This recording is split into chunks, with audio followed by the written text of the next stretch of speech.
ಕಳಿಸ್ಬಿಡ್ತಾರೆ.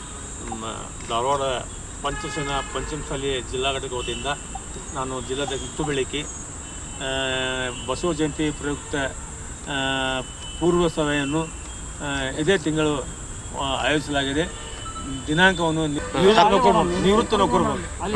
ನಿವೃತ್ತ ನೌಕರು ಬಂದಲ್ಲಿ 10ನೇ ತಾರೀಕು. ಅಂದರೆ ಈಗ ಬಸವ ಜಯಂತಿ ಪೂರ್ವಭಾವಿ ಸಭೆ. ಪಂಚಸೇನಾ ಸಂಘಟನೆಯನ್ನು ವಿಜೃಂಭಣೆಯಿಂದ ಜನ ಕೂಡಿದರು. ಏಪ್ರಿಲ್ 10ರಂದು ಸಭೆಯನ್ನು ಕರೀತಿದ್ದೇವೆ.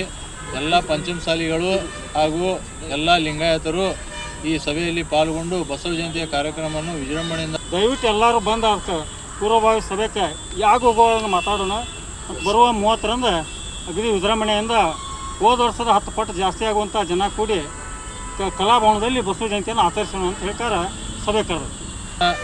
ಲಿಂಗಾಯತ ಬಂಧುಗಳಿಗೆ ಹಾಗೂ ಪಂಚಮಸಾಲಿ ಬಂಧುಗಳಿಗೆ ಕಳಕಳಿಯಿಂದ ಕೇಳ್ತಾ ಇದ್ದೀನಿ, ಎಲ್ಲರೂ ದಯಮಾಡಿ ನಮ್ಮ ಸಂಘಟನೆಯನ್ನು ಒಗ್ಗೂಡಿಸಿ ಎಲ್ಲರೂ ಕೂಡಿ ಒಂದು ಬಸವ ಜಯಂತಿಯನ್ನು ವಿಜೃಂಭಣೆಯಿಂದ ಮಾಡಿ ಇದೇ ಏಪ್ರಿಲ್ 10ರಂದು ಎಲ್ಲರೂ ಸೇರಿ ಒಂದು ಚರ್ಚೆಯನ್ನು ಮಾಡಿ ಮುಂದಿನ ಕಾರ್ಯಕ್ರಮವನ್ನು ಯಶಸ್ವಿಗೊಳಿಸೋಣ ಅಂತ ಈ ಮುಖಾಂತರ ತಮ್ಮೆಲ್ಲರಿಗೂ ತಿಳಿಸುತ್ತೇನೆಂದು ವಿನಂತಿಸ್ತೀನಿ. ನಮ್ಮ ಜಿಲ್ಲಾ ಪಂಚಸೇನಾ ಧುರೀಣ ಬಸವರಾಜ ದೇಸಾಯಿ ಅಂತೇಳಿ ಬರುವ ಬಸವ ಜಯಂತಿಗೆ ಹೆಚ್ಚಿನ ಪ್ರಮಾಣದ ಮಂದಿ ಕೂಡಾಕ ನೌಕರ ಭವನ ಒಳಗೆ ಮುತ್ತು ಬೆಳಕಿಯವ್ರ ತಾರೀಕು ಏಪ್ರಿಲ್ 10ಕ್ಕೆ ಸಭೆ ಕರೆದೈತಿ ನೌಕರ ಭವನಕ್ಕೆ.